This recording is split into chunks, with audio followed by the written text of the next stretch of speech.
Alright, now that I've finished the 5-minute video that I've been working on for getting close to a month, I want to talk about how it got made. Because because I think it's fun. So this was an idea I got as I was going to sleep. I was just like, what if I did this? What if I made this YouTube video and I voice acted for it? Whether that was smart, I don't know. The video currently isn't up as of recording this, so chilling at my grandmother's place, and I had this idea while taking care of her dog, and I was just like, let's give this a shot. Let's see if I can do this. I wrote the script within 2 days. That didn't take long. Then I actually had to make it a video. The video required a couple things: a background, something to put in the actual video that's not just audio, so I had to deal with that, and the voiceover content itself. I got my inspiration for the background from Marvel Rivals' motion graphics during their live streams, so it wasn't that hard to get something for that. I kind of knew we just kind of wanted to keep it simple, even if we were going to apply any motion to anything into this background, which I did, like a madman, but I did it, and honestly, it didn't take that long. As for the inspiration for the actual writing and the voice itself, I have a couple places to give credit to. I should probably start off with the philosophy of where I want this Nightcrawler to be.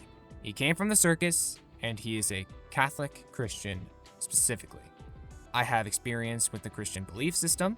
I also happen to be a theater kid myself. Backstage, but I do have some acting experience on stage, and I actually did pretty well for it.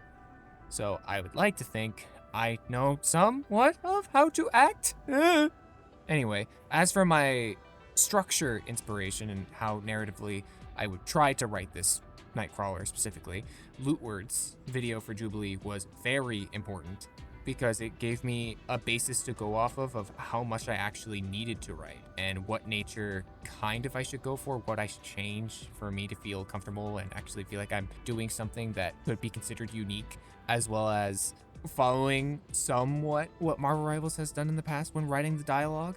And then we get to the actual acting inspiration. I started with Liam O'Brien, guy from Critical Role, also happens to voice Doctor Strange in Marvel Rivals already, currently. Yeah, I started with him because I knew he voiced Nightcrawler in Marvel's Ultimate Alliance 3. Start with what I'm familiar with. Fortunately, my voice type did not really match Liam's. And the moment I started acting, I'm like, I cannot voice these lines the way Liam does. That's not gonna work. So where do I go from there? This is where X-Men 97, the cartoon, comes in real handy.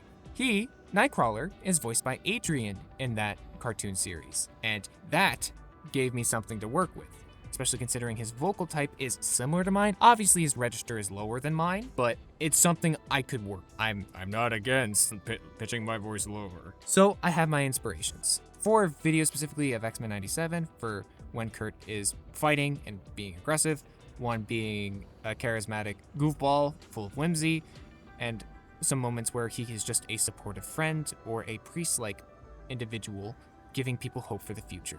The vibe I was kind of going for was the most emotional X-Men. Yeah, I've seen that thumbnail and video pop up in my recommended as I was researching this video several times. The content of the voiceover itself is essentially boiled down to these three things: combat, when allies get an elimination, when allies get KO'd, and when enemies get KO'd, along with the refined ultimates that we'll talk about later. Combat, I just tried to be a little theatrical with it. That's really where the majority of my theatrical performance kind of comes from, because that's where I think he's allowed a little bit. He's not religious all the time. He's a little goofball. He has his whimsy. When it came to enemy KOs, there were way more enemy KOs that I wanted him to have, but it was just a little difficult to record, or I just accidentally deleted it. So when it came to the enemy KOs, I stuck with a couple tanks, a couple DPSs, and Ultron specifically, because Ultron did a couple things in Marvel Rivals lore that X-Men are not fond of, for good reasons. I did want to use the Ultron line to sort of pay homage to the sort of big lesson that keeps being screamed at you throughout the Old Testament of the Bible, which is don't idolize the product of your own hands. So I just kind of went with the simplistics of it because I feel like Nightcrawler would know that.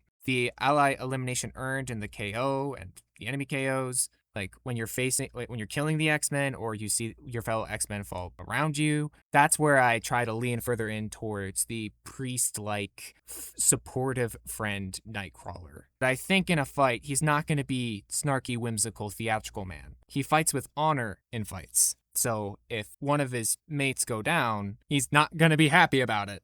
And overall, because of my inspiration from Lootword's Jubilee video, I tried to keep it to the X-Men just because it was going to be easier for me, acting and writing wise. Then we touch on the Ultimate voice lines. I really wanted to try to make the Ultimate lines sound like they are in the game, and it turns out that is harder than it looks or sounds. Those engineers that work on the mixing for the voice lines for the Ultimates, they're doing God's work. I don't understand how they do it. So I figure out how decay filters work, how I could possibly layer it in order to get it properly right. However, I'm still a fair shot away from getting it actually sounding like an alt line.